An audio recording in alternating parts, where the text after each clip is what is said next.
Bismillahirrahmanirrahim. We shall define city states in this video. So city states, they were small states, and they used to exist in ancient times, and one such example is also existing in our time. We shall see later in this video.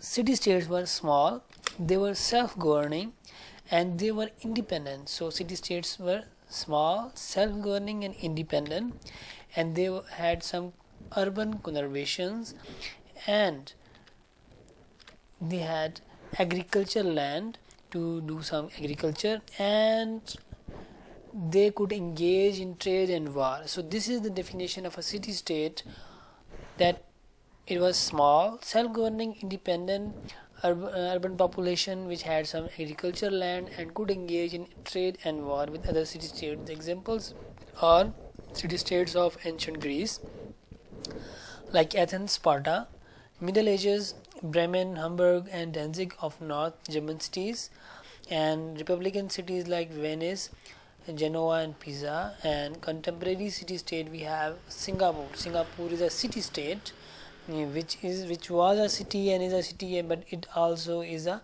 nation state. So this is the definition of city state with some examples. Take care. Allah Hafiz.